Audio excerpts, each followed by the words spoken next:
Hey everybody, welcome back to the channel. This is a video that I've wanted to make for some time. I've been mulling it around in my head, and I think now is the right time to make it, because right now what we are seeing in this country is one of the inflection points, one of the breaking points. And we saw it with COVID. I'm pretty sure even before that, we might have seen it with Me Too. And then we also saw it with October 7th, 2 years ago. And I think now we're seeing it in the wake of Charlie Kirk's passing. So I feel like it's very important to talk about what I see as one of the core fundamental differences in how right-minded versus left-minded people see the world. And I think that this difference leads to, or maybe even comes from, historical inaccuracies. Basically, at least what I'm going to propose is taking the wrong lessons from history. The right wing does. Sorry, Yoda speaks, so I just thought I'd go there. But so to back up a little bit, what is the left-wing perspective? Well, a leftist, in my mind, is anybody who is engaging with the concepts of historical materialism. What's that? All right, so we're going to have to just back up a little bit, talk about what historical materialism is and why I think that that is the key defining trait of a true leftist. I'm sorry to be about that. I'm not trying to no true Scotsman fallacy it either. I genuinely think that there's a distinction to be made in this left-wing perspective, which comes out of Marx, which comes out of Hegel, who was Marx's philosophy teacher, and which is called, among other things, historical materialism. So what's the core idea here? Well, first we have to understand what materialism is. And if you were raised religious like I was, you have a connotation of materialist being basically synonymous with sinful or debaucherous, overly occupied with gain at the expense of others and that sort of thing. So that's not what we mean here. What we mean here is, in a philosophical sense, we're concerned with the material reality, the things that can be measured, quantified, and crucially are seemingly real in people's lives, over a philosophical idealism, right? So there's materialism and idealism. It's different from idealism, and it's different from materialistic natures, okay? So that's materialism. But you might already see a limitation in materialism, even if you are atheist and don't believe that there is a material spiritual realm, right? That is outside of the purview. At the same time, it seems very strange to say that there is absolutely no bearing that the so-called spirit world has on reality, mainly because we have ideas, and those ideas are not in the material plane. I mean, that is what spirituality is. It's a complex interweaving of psychology and culture, and how we as humans create a network between our different brains and with ideally all of life itself, which much older tribal religions were much more about.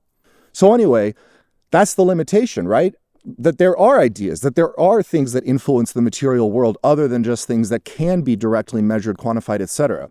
And so this is where an improvement was added. So the core concept that at least matters to us, coming out of Hegel, and I was about to say Hegelian philosophy, is the idea of the dialectic. That within a system, there's two opposing poles that exist in opposition to each other and who are always entangled together, and which can also be potentially resolved. So one would be called the thesis, the other would be called the antithesis or antithesis, and the resolution together, if one can be found, is the synthesis. So the dialectic is what happens, as those forces are opposing each other.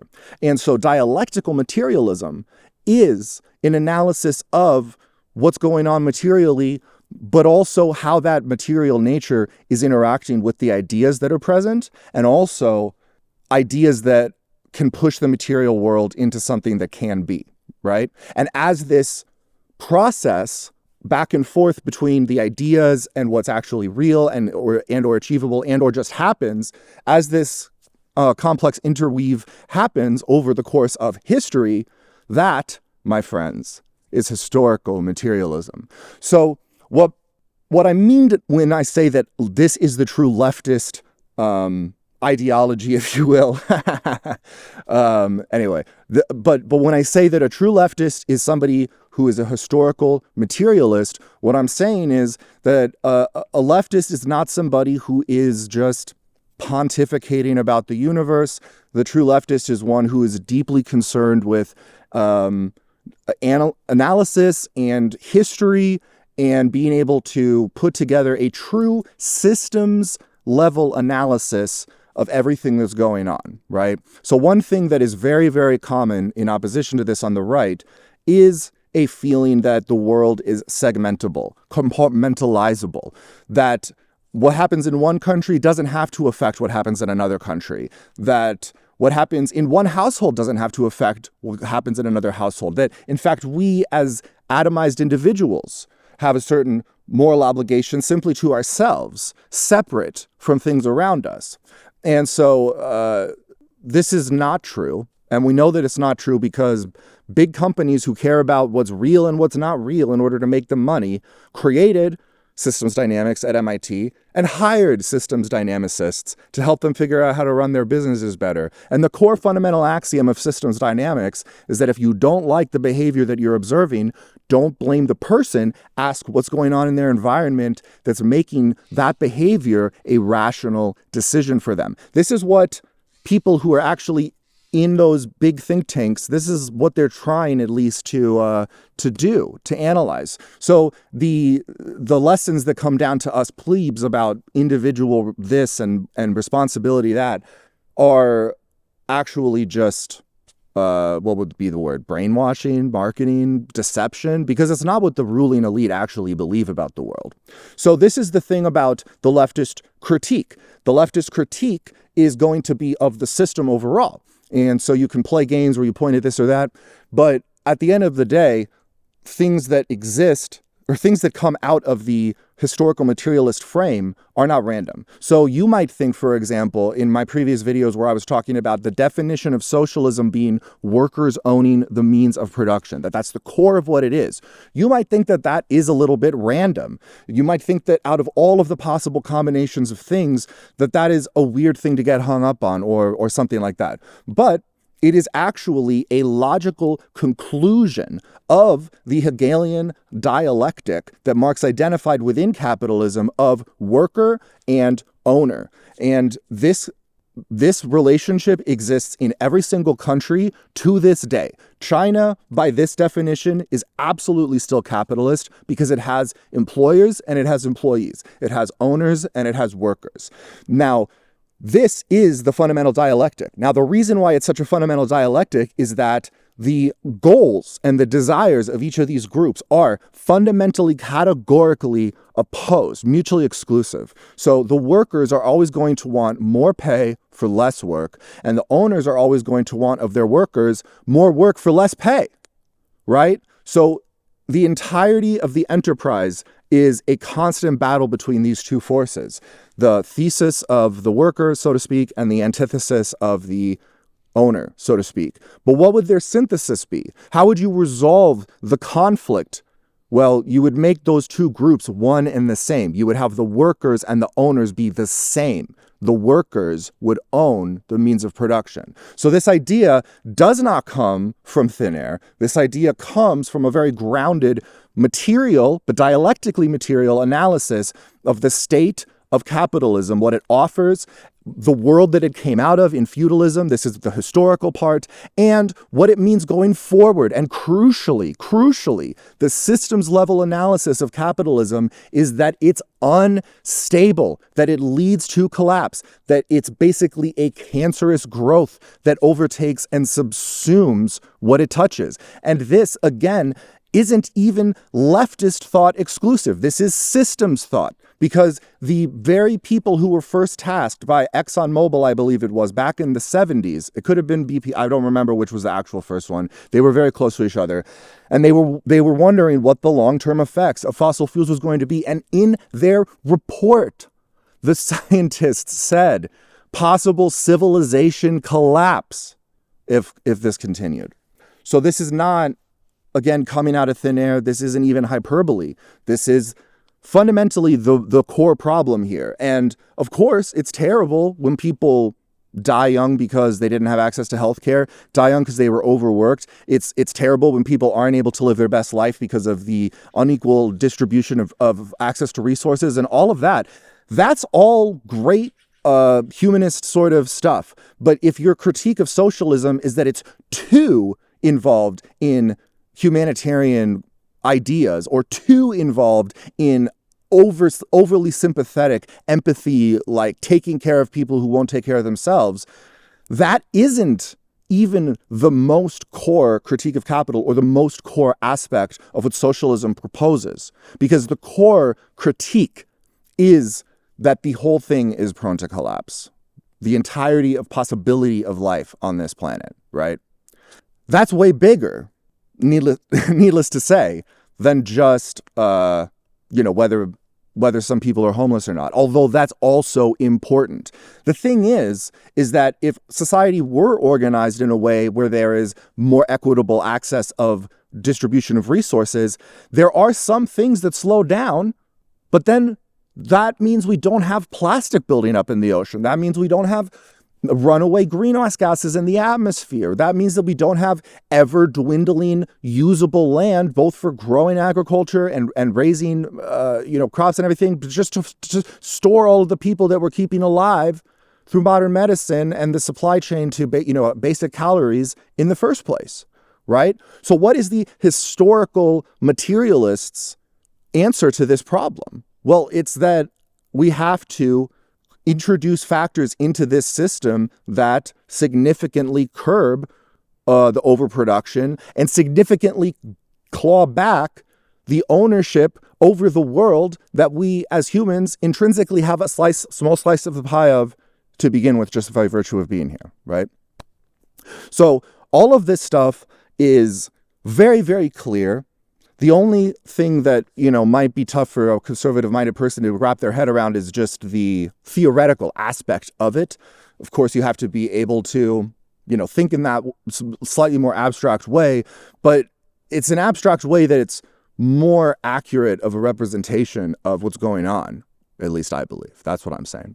Now, this has been a lot of backstory to get back around to the original premise of this video, which is taking the wrong lessons of history.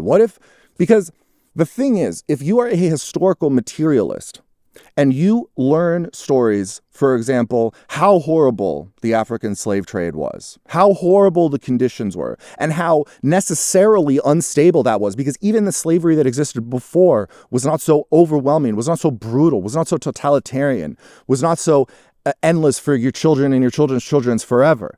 And so from the very beginning of the founding of the U.S., they were writing about how, we're going to have to deal with this sooner or later. And yet the economic gains of continuing slavery were so great that they continued. But there was a huge moral panic in the 1820s amongst the ruling class of the U.S. because of the Haitian Revolution. The slaves actually did overtake, and they were brutal in return. And the U.S. was terrified of this. Now, already around that time, because I think it was 1817 that Britain outlawed slavery. So there's a story that gets told in the U.S. that the Christian white U.S. is responsible for ending slavery, but that's just absolutely not true because the U.S. was a holdout. The U.S., being worshiping the dollar above all else, just wanted the free labor source to continue, and it was not exclusively just that the country was at war over it, that the Civil War became about slavery. The Civil War became about slavery when, in order to win, Lincoln needed the help of European allies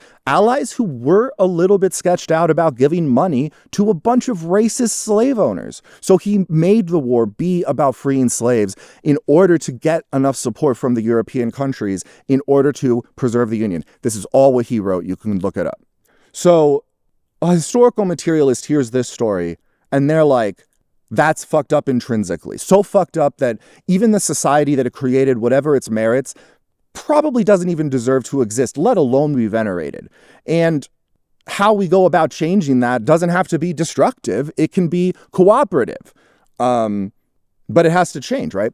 So, but what if on the flip side, what if you were so ingrained your whole life with a sense of American exceptionalism, that America is uniquely profitable and prosperous, and can do no wrong, and some things just exist differently here. Well, then you might hear a story about the brutality of the slave trade, but cross-reference that with the stories that you were told of the virtuous, heroic grandparents of grandparents who might have been settlers here, and your brain might start connecting that maybe that's just the dirty secret of what made America so prosperous to begin with. You might start to connect the dots in a different way and think that maybe all of that oppression was part of why America was the greatest country, why I have this glowing feeling about the past here, and why I feel like my, assuming you're white, relatives have been prosperous here.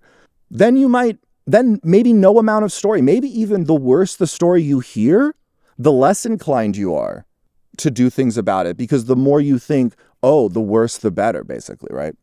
Oof, it's chilling just to think about. But it does make sense then of the psychology of people who are otherwise caring people, but who voted for Trump out of a sense of self-preservation for their family, a sense that, if nothing else, Trump was going to be good for white working families, right? No amount of rhetoric, of hateful rhetoric, could be enough.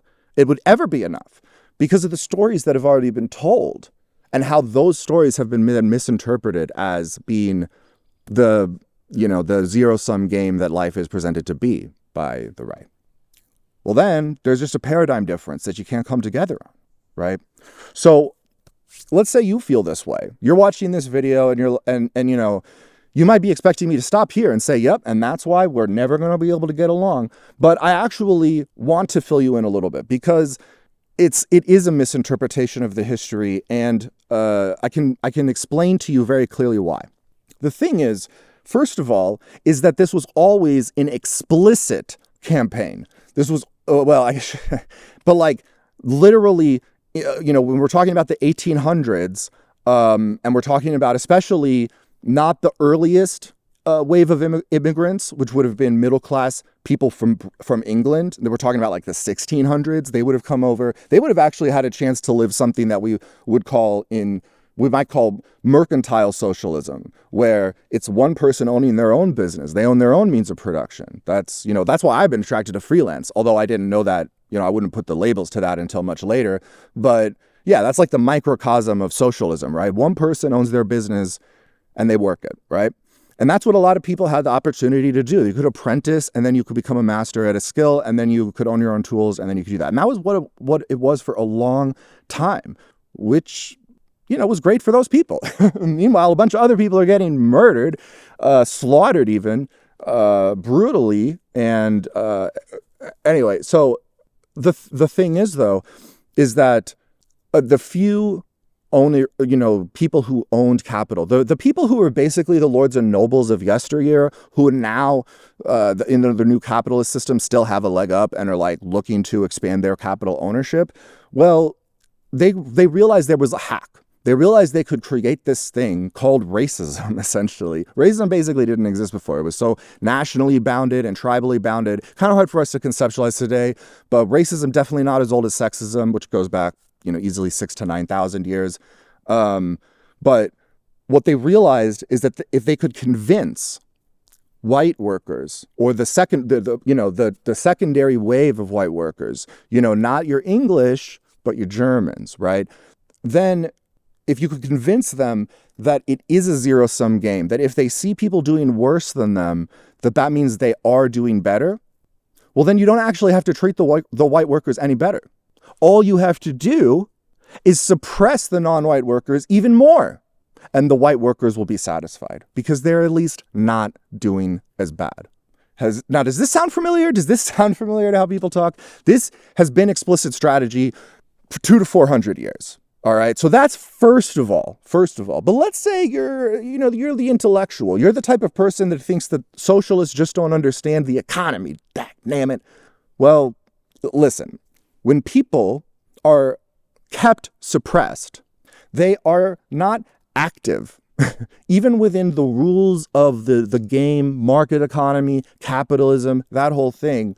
The actual flow of money slows way the fuck down when there's extreme inequality.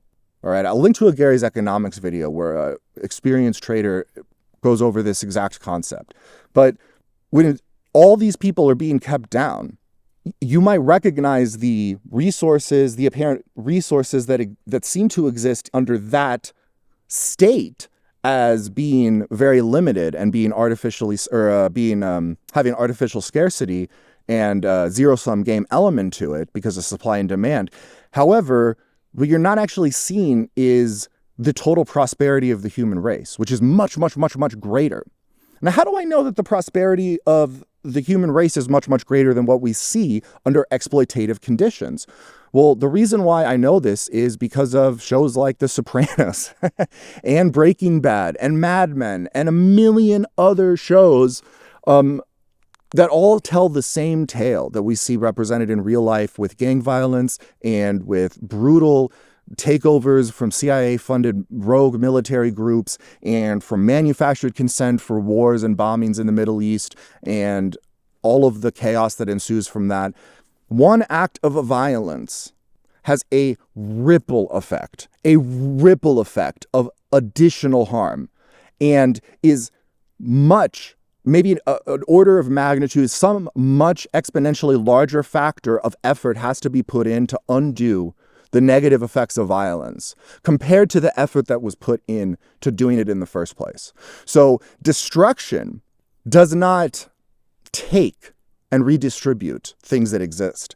It artificially, through violence, limits the availability of things that can exist. And in doing so, creates the artificial scarcity game that, has people working for scraps, overworking themselves so that a few people can take a larger share, not even of what would have totally been possible before, but of what's possible now. So it gets ever more competitive, ever more tight, and companies stagnate. They can't raise their prices because people won't pay the higher prices. Innovation stagnates because you have to put money and risk into innovation, and the quality of goods diminishes because you don't want to be able to provide something that's so good that, you provide it, everybody gets it, and then it's good. Now, that's efficiency. If you value efficiency in the economy, you would like that. But that's not profitable, and that's not what ends up happening to. So it becomes this grotesque system where instead of people working to create and share value with each other, it becomes a system where people are artificially depressed economically and societally, such that they willingly grind themselves to pulp for a little bit of gold to send over to this small group over here. That's what that situation is. It's not as prosperous. It's not as productive. It's not the goal that even what I hear a lot of conservatives talk about they want for the world, where there is free enterprise, where there is reward for hard work. This is a world where constantly more effort is put in to keeping people down. And you can see this in the form of, instead of helping homeless people, we police homeless people. We're violent against homeless people. We destroy and steal their possessions, and then they're back to square one. We could have just helped them. It would have cost less. So this is the reason why it's a misinterpretation of history. This is the reason why, that's not the correct answer. But I think to a lot of people, it does seem like the correct answer, that life's a zero-sum game and that the past was brutal, but that's also why the past was better for us, man. But hopefully in this video, you've been able to see why that simply is not true. And hopefully this video has caused you not to instantly change your entire worldview. I don't give a fuck if you call yourself a socialist. Whether or not I call myself a socialist doesn't mean shit, because I am a historical materialist. And materially, I don't even do that much. I'm trying to live my life. I have a business. I dedicate a little bit of time to try to make videos like this. And of course, when I'm out and about, I do things completely off camera just to help people. But it's a sliver, right? So that's my material reality. I'm not a saint. I'm nobody. I'm just a normal person trying to express to you that you, as a normal person, have a lot more power than you think, have a lot more agency than you think. And even though it's incremental and micromental, how to actually put the right energy in so that the system's dynamics can change to something more stable. That's what the goal of this channel is. So stay tuned for more of that, but I hope that in today's lesson you learned about historical materialism, dialectical materialism, and how that relates to leftism. I hope you learned about why some people get the wrong idea about history. And I hope that you've had the record set straight a little bit about what the true history actually is and what it all means. So thank you for watching. Let me know your thoughts in the comments below. Try to be respectful if you can. But remember, it's okay if you disagree with me. Just try to actually put your argument down, link to facts, link to evidence. If you can make a better case, then you'll move the needle on me. Guaranteed. All right? If you don't have any good arguments, you should reflect on maybe that you don't believe the things that you think you do as strongly. And hopefully this gave you some clarity on that. Anyway, thank you guys for watching. See you in the next video.